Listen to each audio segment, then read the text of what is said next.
Hey! Pas mal, hein? Salut tout le monde, j'espère que ça va bien. Aujourd'hui, on va changer un petit peu de format encore. J'ai envie de raconter un peu des histoires de certaines applications, de personnes, de musique, de films, un peu sous forme de récit. Donc voilà, c'est parti. On a tous au moins une fois utilisé Shazam, que ce soit dans un magasin, en scred au cinéma ou encore en soirée. Ça fait maintenant 20 ans que Shazam existe, mais on sait pas vraiment qui est derrière tout ça et comment elle a été créée. Alors c'est vrai qu'on se rend plus trop compte aujourd'hui avec toutes les technologies qu'on a et toutes les applications, mais c'est vrai que quand on y pense, à l'époque, quand Shazam est sorti, c'était quand même une révolution. Il y a une musique qui passe dans une pub ou à la radio ou quelque part, tu sors ton téléphone et en quelques secondes seulement, tu peux savoir qui est l'artiste ou quel est le titre de la musique. Je m'appelle Jawai et on va retracer ensemble toute l'histoire de Shazam, cette application qu'on a tous dans nos téléphones mais qu'on connaît pas très bien finalement. C'est parti.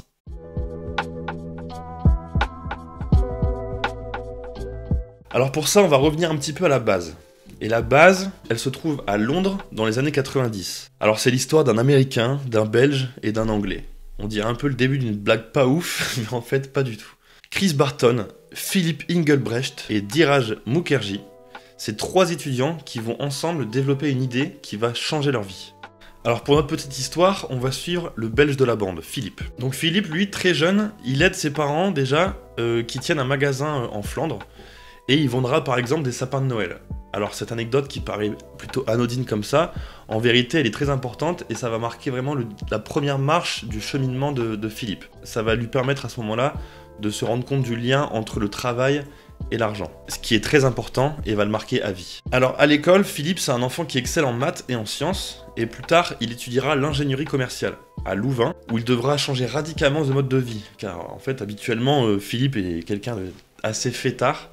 Et là-bas, il devra vraiment se recentrer sur ses études et beaucoup plus travailler pour pouvoir obtenir son diplôme. Donc il fait ses études à Louvain, ça se passe plutôt bien, et lors de sa dernière année d'études là-bas, il décide de faire un Erasmus en Allemagne. Et là-bas, il va se lier d'amitié avec des Allemands.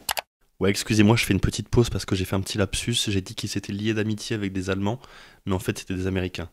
Donc Philippe, arrivé là-bas, se lie d'amitié avec des Américains. Et là encore, c'est un passage déterminant pour la suite de cette histoire. Et je vais chercher de l'eau avant d'être desséché. J'adore l'eau. Dans 20-30 ans, il n'y en aura plus. J'espère que non. J'en étais où? Après cette année d'Erasmus, Philippe il rentre en Belgique. Quelques mois vont passer, il va finir ses études, avoir son diplôme. Et une fois son diplôme en poche, il se demande un peu ce qu'il va pouvoir faire. Il est pas trop chaud pour enchaîner direct avec un emploi après ses études. Il a envie de profiter un peu. Et c'est là qu'il décide de partir aux États-Unis pour faire un petit road trip et aller rendre visite à ses potes américains qu'il a rencontrés en Allemagne quelques mois avant. Donc il prend l'avion, il se rend aux États-Unis, et là pour lui c'est un véritable choc. Il tombe littéralement amoureux de San Francisco, la ville où il atterrit. Et une fois là-bas, il va donc se faire une promesse. Un jour il est posé comme ça sur la colline de Berkeley, il a une vue imprenable sur l'océan, et là il se dit « Comment ça tue sa mère ici? Franchement je vais rester là, je vais bosser ici, et je vais habiter ici. » Donc c'est ce qu'il fait le gars. Il retourne en Belgique, il est déter, avec un plan bien précis en tête. Il va bosser dans le milieu bancaire pendant 2 ans, où il côtoiera des mecs qui ont des startups, des entrepreneurs ou des mecs calés en finance. Il bosse donc 2 années là-bas, il apprend et en même temps il fait de la caillasse, il met des sous de côté, et après ça, il retourne à San Francisco pour réaliser sa promesse. Une fois sur place, il est accepté à l'université de Berkeley, et la chance qu'il a une fois de plus, c'est d'avoir déjà étudié la finance en Belgique, ce qui va lui permettre de rentrer directement en 2e année à Berkeley. Et en 2e année, il se retrouve donc dans la classe d'un certain Chris Barton. Et c'est donc là que tout commence. Lors d'un travail de groupe, vous savez quand la classe elle est séparée en plusieurs groupes pour faire des travaux de groupe, il se retrouve dans le même groupe que Chris et Dheeraj. Et c'est à ce moment précis que Chris il va se décider de leur parler de son idée, d'une idée qu'il a depuis un petit moment, d'un logiciel de reconnaissance audio. Alors il faut savoir que à l'époque il existait déjà ce genre de logiciel, mais ils étaient très lents et ils fonctionnaient pas souvent parce qu'en fait il leur fallait des musiques avec un nombre de pistes audio assez faible, et du coup dès qu'il y avait trop de pistes audio, le logiciel se perdait, donc ça le rendait pas très efficace et très lent. Donc ils se sont dit, ok, franchement il y a la place pour faire mieux, et puis à 3 on est quand même pas les plus cons de l'état, donc c'est parti, let's go, on va le faire. Donc l'objectif c'était de mettre en place un logiciel solide, capable de reconnaître une musique en quelques millisecondes, et avec la capacité de pouvoir filtrer les bruits environnants. Donc pendant les premiers mois ils vont bosser, ils vont se concentrer uniquement sur le fait de trouver la personne qui sera en mesure de pouvoir leur créer cet algorithme. Donc ils vont tourner un peu, aller frapper aux portes, ils prennent leur voiture, voilà, ils se baladent un peu.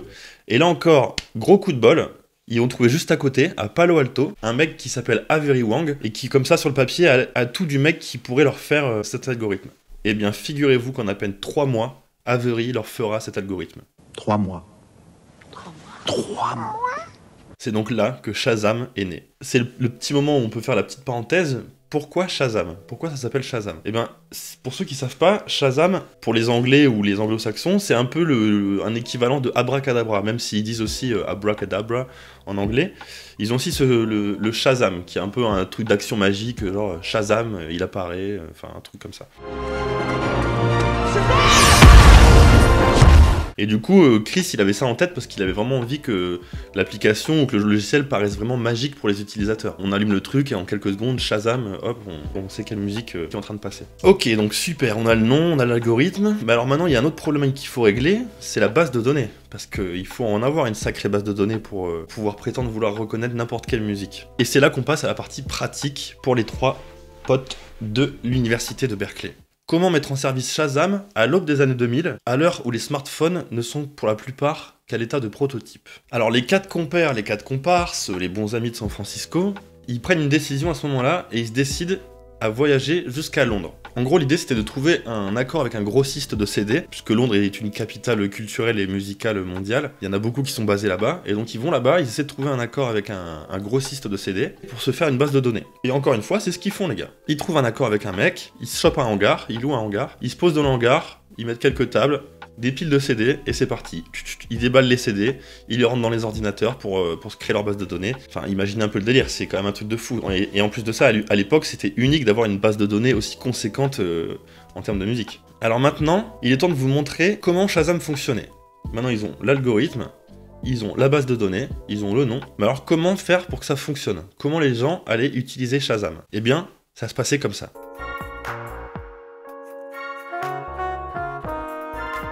C'est quoi cette musique là? Ça tue. Oui bonjour, j'aimerais savoir ce que c'est cette musique là.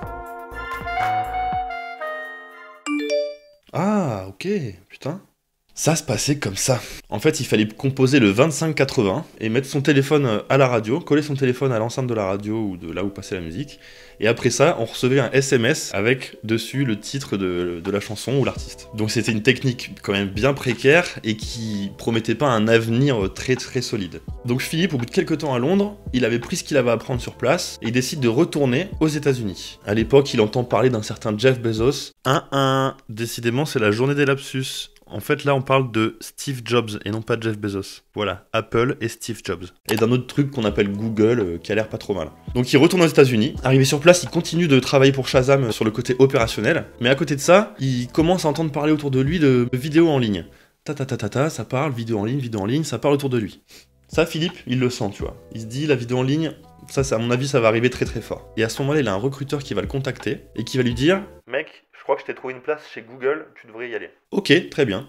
Philippe, il va chez Google, il commence à bosser un peu chez Google, et à peine 3 mois après son arrivée chez Google, ce même recruteur, il le rappelle, en lui disant, mec, attends, je crois que j'ai encore un autre plan là, ça paraît encore mieux, ça s'appelle YouTube, je sens que ça va cartonner, tu devrais plutôt aller chez YouTube. Mais Philippe, il est fidèle, tu vois, Philippe c'est un bon gars, il est fidèle, et il veut rester chez Google, il dit non, moi je me suis engagé, je reste chez Google. Et encore une fois, le destin lui sourira, puisque quelques temps après, Google rachètera YouTube. Philippe n'aura plus qu'à pousser la porte de chez YouTube pour se retrouver face à Chad et Steve, les cofondateurs. Alors salut les gars, moi c'est Philippe, et avec des potes on a créé une application qui s'appelle Shazam. Et en fait, quand il y a une musique que t'aimes bien mais tu sais pas ce que c'est, tu sors ton téléphone et puis en quelques secondes, eh ben, tu peux savoir qui c'est le titre ou l'artiste. Donc Chad et Steve ils se regardent comme ça.